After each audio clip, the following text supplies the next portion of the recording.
How's it going? So we're on to part 3 of the CNC build. So far everything's been going nice and smooth. So in the last video we finished up the gantry and got this thing moving. Today, one, need to finish up all the piddly little things. Limit switches, mirror mounts.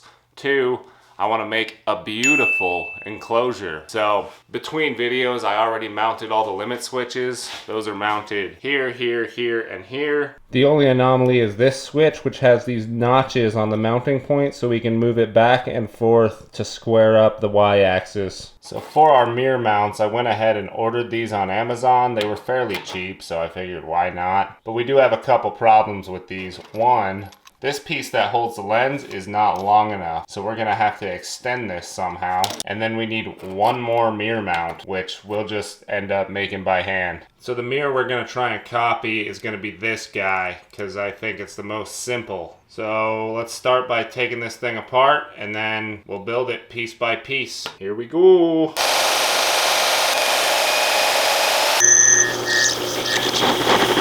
We've got a little shoulder in there to hold the mirror.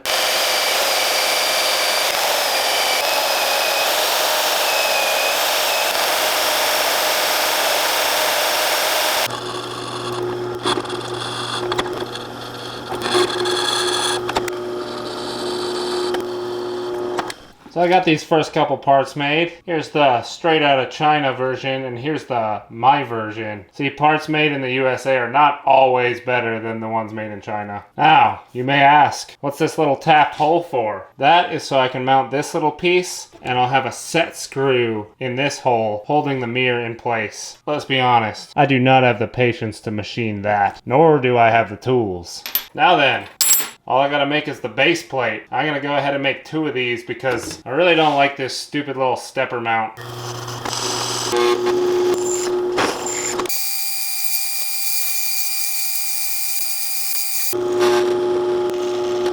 So here's the original part, and here's my copy. The lucky thing about these parts is everything is adjustable, so nothing has to be dead nuts perfect. So you adjust the mirror by twisting these various screws on the back, and then this part is what will clamp the mirror in place using this set screw.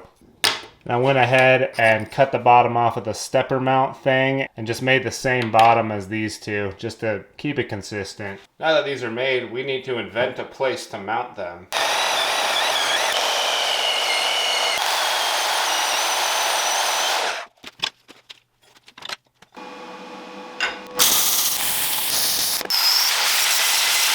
So I think that'll work just fine. Now, just gotta install the mirror mounts. Yeah, I broke a tap in this hole, so that is now a locator pin. Now then, we gotta figure out how this guy is gonna mount on here. Whoa now, buddy, hold up. Were you really just about to install a totally different laser head with no explanation? That is a continuity crime. I suppose having the half-built laser in the background of this shot is also a continuity crime. My initial plan to make this laser head work was to pull out this piece and make a new one on the lathe. The problem is that these threads are a 1.0 metric pitch, and my lathe can only cut threads in imperial, and there's no imperial thread count that is comparable to a 1.0 millimeter pitch. So the one I ended up using was one that I ordered, and it was too big, and luckily I didn't return. So there's that explanation. So what I'm thinking for this is just like an angle bracket, and it'll mount from the top, and then we'll be able to slide it up and down. So we're gonna learn a couple things here. 1, can you bend aluminum? 2, is there enough air left in my compressor to do this? Ooh, very poorly. Didn't break though. I went ahead and fixed that bend up in the vise. I've got a little template on here.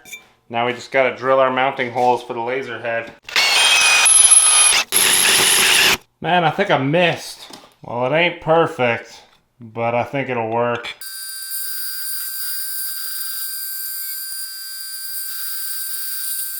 That'll do. So I've got our laser head attached to this piece, and we install this on the gantry with some number 10 screws. Oh. like so. And we can adjust it using those slots on there. So, besides piddly little things like cable management and whatnot, we're basically done with the CNC machine. We could call this a good build, but I want to make this thing beautiful. So, we're going to start making a case for it. And I'm going to build this thing to match the aesthetic of the control box that I built in a previous video. And as with any case build, the best way to get through this is a montage.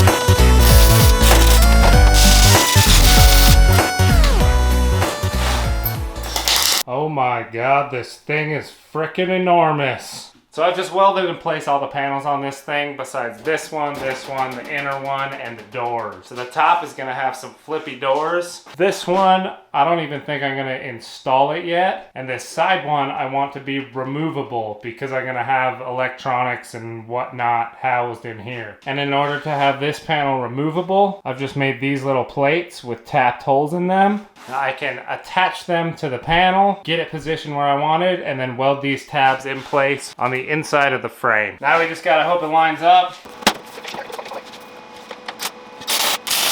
So as you can see, I've welded these little tabs on the back, and the screws go right into that. And there are some gaps. It ain't perfect, but never let perfection get in the way of good enough. So it seems we've gotten to the point where I gotta start lifting heavy stuff, and we can actually get the CNC machine installed in here.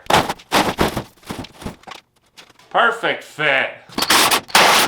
I put it in the space where it's gonna live just to see, you know, the actual footprint of the thing, and I didn't think I was gonna be annoyed by it, but I'm pretty frickin' annoyed by it. This may end up rusting on the side of the house with the bandsaw. I'm ready for that 10,000 square foot garage now.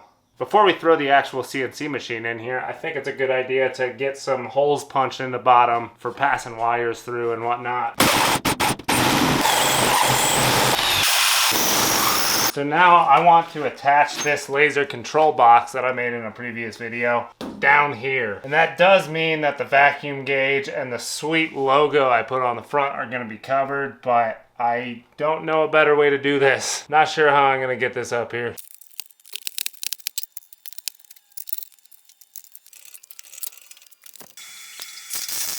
So that's job done. Now, gotta find a way to get this into here.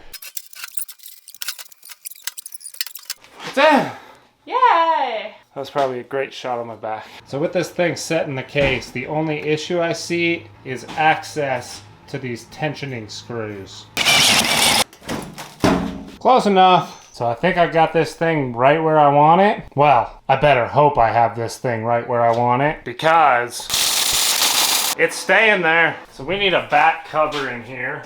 And the best way I have to do this is just mocking it up, marking the cutouts, cutting them out one by one. Sorry about all the noise. I went ahead and made all the cutouts on this sheet. That will make it fit around all the stepper motors. And then this circle I cut for a fume extractor. So what I'm thinking as far as doors go is a big flippy door in the front and then a smaller little flippy door in the back so that I can access the laser tube. So I've gone ahead and put a notch in this piece of square tube. That will slide in like so, sitting flush with the top. All we gotta do is drill a couple holes and tap the holes in this. And that's where we're gonna mount the hinges for each door.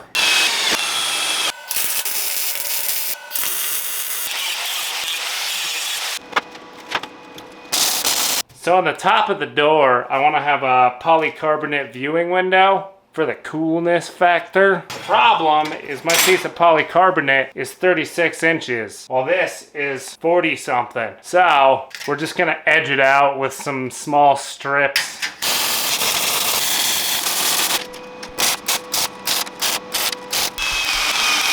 So I've gone ahead and lined up the acrylic with the door, and I'm just gonna center punch it using the drill bit. So we learned from the vacuum chamber build that you can in fact tap acrylic. Let's see how well we can tap acrylic. Easy!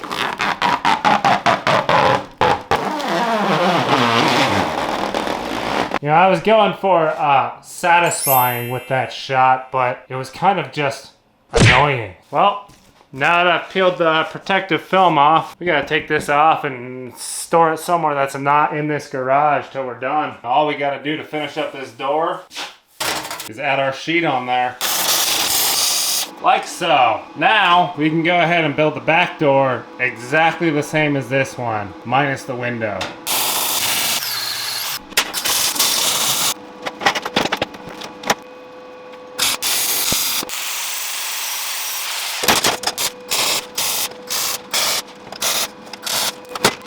Welcome back to Cranktown Nation. Oh, I look ugly. You're beautiful. You're beautiful as shit. I look ugly.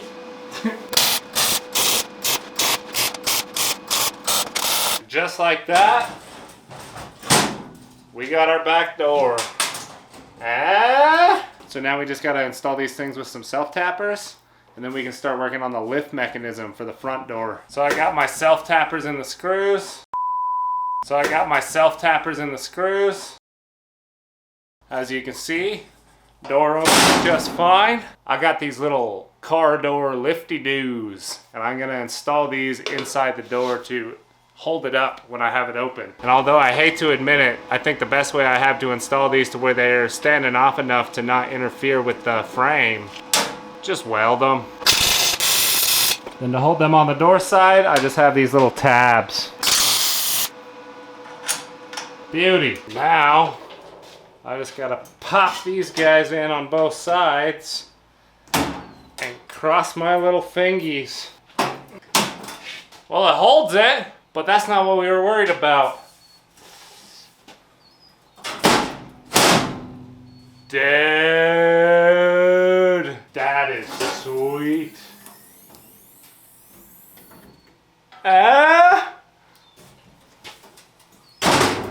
It works! Here we are at the back of the machine. We have all these 3D printed laser mounts that's gonna hold the tube in place. I'm all out of socket cap screws, so yeah. Now the laser can install like so. Now on the side of the 3D prints, I can have a captive nut and clamp it down using these number 8 screws. Wait, what am I doing installing the laser? I think I got a little bit too excited. I don't want to install this thing until all the sparky things are done. Stupid. So I just started installing the laser tube. I don't know if I'm gonna put that footage in or not. And I realize we're kind of at the end of this case build. The only thing that I have left to do on it is install a hole for the duct fan. Boring. And cut out a couple fan plates on the plasma cutter. Boring. So I went ahead and did just that. Fan goes here, and this fits this for a vent hose. And then beyond that, all it is just endless cable management and programming and blah-de-blah-de-blah, none of which makes a good video. So I think we're at that point where I paint the thing, show you what it looks like, and that'll be the video. So we're gonna do that.